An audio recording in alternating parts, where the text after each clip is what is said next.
C'est le premier point info de la semaine. Bonjour à toutes et à tous. Merci de suivre RTI 1. Bienvenue dans ce 6h30.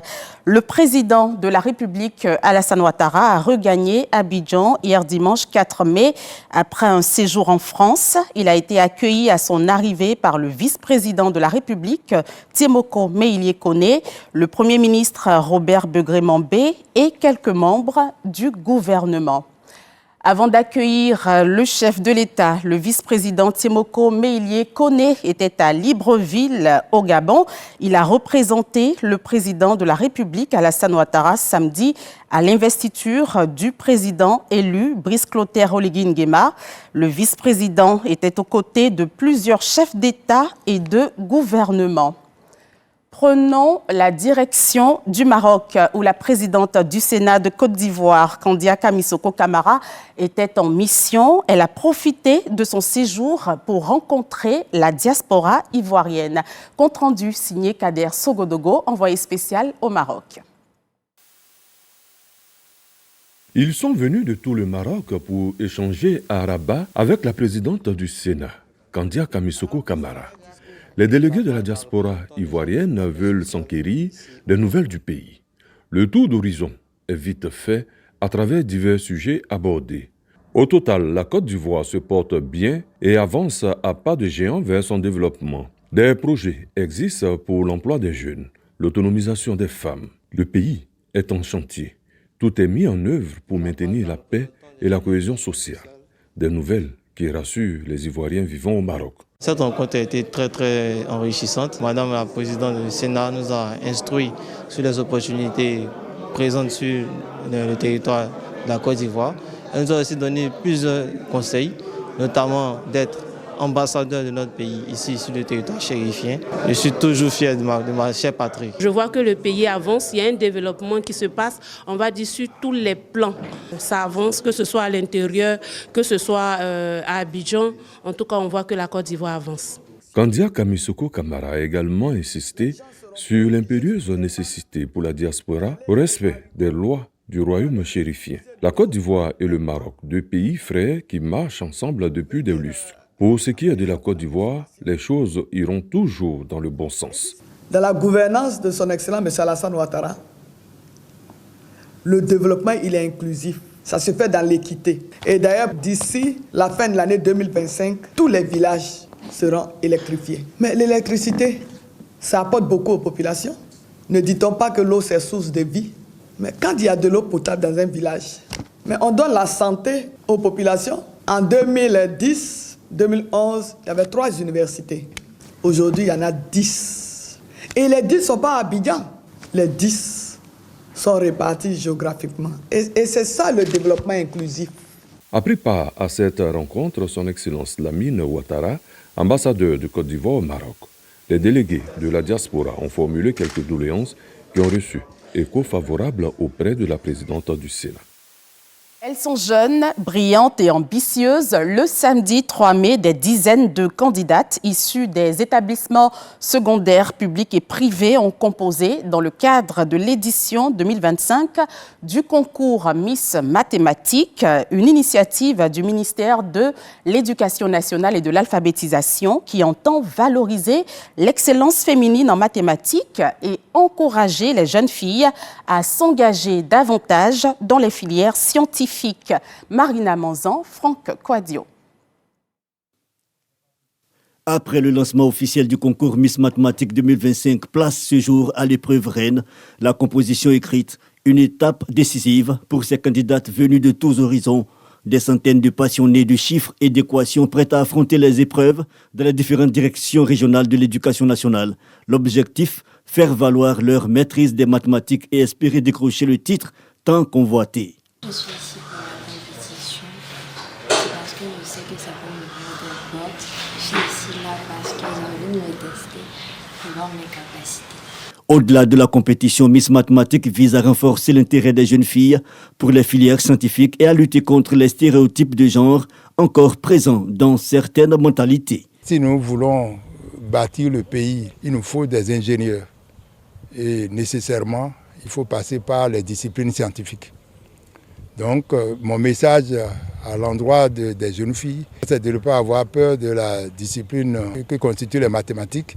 Le deuxième temps, c'est d'apprendre à se concentrer. Nous avons indiqué à ces filles-là qu'elles sont toutes meilleures et que le concours vise justement à prouver qu'elles ont des compétences en sciences, notamment en mathématiques, et qu'il va falloir choisir parmi elles la meilleure, qui sera leur ambassadrice pour faire la promotion des filles dans les sciences, notamment dans les mathématiques. Madame le ministre félicite la Société mathématique de Côte d'Ivoire pour cette initiative qui cadre avec sa vision de faire de l'école de Côte d'Ivoire une école de qualité. Ce sont 697 candidates, dont 432 en classe de 3e et 265 en classe de terminale à série C, retenues pour le titre de lauréate nationale. Pendant qu'on célèbre l'excellence en milieu scolaire à Worofla, dans le Ourodougou, les grossesses en cours de scolarité compromettent l'avenir de nombreuses jeunes filles. Une vaste campagne de sensibilisation vient d'être lancée pour enrayer le phénomène et encourager la scolarisation des filles. Voyons cela avec nous, Sangaré et Issa Dambélé. À l'origine de nombreux cas d'abandon scolaire chez les jeunes filles, le phénomène de grossesse en milieu scolaire reste une préoccupation majeure à Worofla, dans la région du Ourodougou. C'est dans ce contexte que se tient cette campagne de sensibilisation au collège moderne de la dite ville, avec un objectif clair, mettre fin à ce fléau. Cette année, le collège fait déjà 9 cas de grossesse. Et l'année passée, c'était à 35 cas de grossesse. Donc vraiment, vu l'ampleur, le collège n'est pas proche du village. Et ce qui favorise vraiment cette occasion de sexualité à nos enfants. Une initiative portée par Meke Koulibaly, cadre de la localité, en partenariat avec l'ONG RFEA, réseau des femmes engagées pour leur autonomisation. En tant que cadre de la sous-préfecture, donc je suis rentré en contact avec l'ONG qui a pour activité la sensibilisation des jeunes filles. Et nous sommes venus dans cette sous-préfecture pour passer un message de sensibilisation à nos jeunes sœurs, afin de vraiment comprendre un peu les risques de ce phénomène. Une campagne qui a mobilisé parents d'élèves, apprenants et encadreurs. Nous sommes dans une zone rurale et il est bon que nos enfants soient sensibilisés afin qu'on puisse éviter beaucoup de déperditions. Parce que nous nous rendons compte que depuis un certain temps, certaines jeunes filles, à cause des grossesses, abandonnent. Cette conférence a été très bénéfique parce que nous avons appris plein de choses et grâce à eux, nous savons comment nous conduire désormais, comment éviter les grossesses précoces en milieu scolaire. La mobilisation est désormais lancée. À Worofla, on vise 0 grossesse en milieu scolaire. Un combat de tous qui commence par la sensibilisation. La région du Hambol poursuit ses initiatives de développement. Le conseil régional a initié à cet effet une visite des chantiers de construction dans le département de Niakara. Écoles primaires en cours de réhabilitation, piscines et centres de santé, dont celui du village de Tchélé Tanaka, complètement achevé. Le président du conseil régional, Ibrahim Khalil Konaté, a réceptionné les clés de la formation sanitaire rurale. Charles Tatou. Suite aux travaux du conseil régional tenu à Tafiré, le président du conseil régional, à la tête d'une délégation des membres de son équipe du conseil, a pris la direction des quartiers de la commune et villages pour une visite des chantiers des travaux déjà démarrés, piscine et réhabilitation d'écoles primaires. La délégation s'est rendue également à Tchélétana pour la réception des clés du centre de santé dont les travaux sont achevés. Le président du conseil régional a saisi cette occasion pour assurer à la population rurale de la disponibilité du gouvernement à œuvrer pour le bien-être des Ivoiriens. On a pu constater qu'il nous faut 14 lits. Il y a 6 lits pour la maternité, 6 lits pour le dispensaire pour mettre en observation ou hospitaliser de façon très temporaire un certain nombre de cas, et les cas les plus sérieux vont être adressés à Tafiré où le plateau technique on ne peut plus améliorer. Voilà le travail du conseil, voilà ce que nous avons à faire. Nous voulons remercier le président de la République qui nous permet de faire ces investissements. C'est parce qu'il y a la paix. C'est parce que les ressources sont disponibles que nous arrivons à adresser les priorités, priorité après priorité. Dernière visite, le village de Takbakala, où le conseil régional entend réaliser une école primaire. Un mot de religion avant de refermer l'actualité nationale. 70 chrétiens catholiques étaient récemment en pèlerinage à Fatima. Messe, méditation et visites guidées ont marqué ce voyage organisé par la Direction générale des cultes. De retour en Côte d'Ivoire, ces pèlerins se sont retrouvés samedi 3 mai pour une messe d'action de grâce à la paroisse Sainte-Marie d'Agoueto dans la commune d'Abobo. Michel Mambo et Fernand Conan nous font revivre les temps forts de ce pèlerinage de 10 jours au Portugal.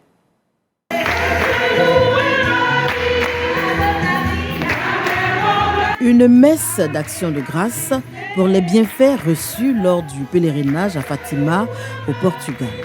Nous revenons de cet endroit-là rempli de grâce, rempli de spiritualité. Et ce qui nous amène à faire une introspection de notre vie et de repartir de nouveau avec le Seigneur, avec la Vierge Marie, pour une Côte d'Ivoire remplie de paix. Ces 70 pèlerins ont encore bien vivace dans leur esprit l'esplanade du sanctuaire de Fatima au Portugal, la chapelle des apparitions, la cathédrale, les 2 basiliques. Ajoutez à cela les nombreuses visites guidées à Urem, Obidos, Nazaré, Falinos ou encore à Tomar. Un véritable retour aux sources à travers la foi, cela à l'initiative de la Direction générale des cultes. Je dirais que c'est une réussite totale. Et du coup, moi, je tiens à remercier notre gouvernement déjà. Je tiens à remercier également le ministère de l'Intérieur, la Direction des cultes. C'est vraiment une grâce de participer à un pèlerinage de cette envergure-là. Les pas bien fixés dans ceux de Notre-Dame de Fatima, ces 70 pèlerins s'érigent désormais en ambassadeurs de l'amour de Dieu, une mission qu'ils s'assignent surtout en cette période électorale. En République démocratique du Congo, le bras de fer se poursuit entre l'Assemblée nationale et la Cour constitutionnelle autour du procès de l'ex-premier ministre Matata Ponyo Mapon. Celui qui est aujourd'hui dans l'opposition est accusé de détournement des deniers publics, près de 200 millions de dollars destinés à la mise en place d'un parc agroalimentaire. Lors de son procès le mois dernier, le parquet a requis 20 ans de prison, mais l'ancien Premier ministre a invoqué son immunité parlementaire. Et pour terminer, Donald Trump annonce des droits de douane de 100% sur les films produits à l'étranger et diffusés aux États-Unis. Selon le président, l'industrie cinématographique américaine est en train de mourir très rapidement. Hollywood et de nombreuses autres régions des États-Unis sont dévastées, ce qui constitue une menace pour la sécurité nationale. C'est la fin de ce 6h30. Merci de l'avoir suivi. Je vous retrouve demain. Bonne journée. Restons toujours prudents sur les routes.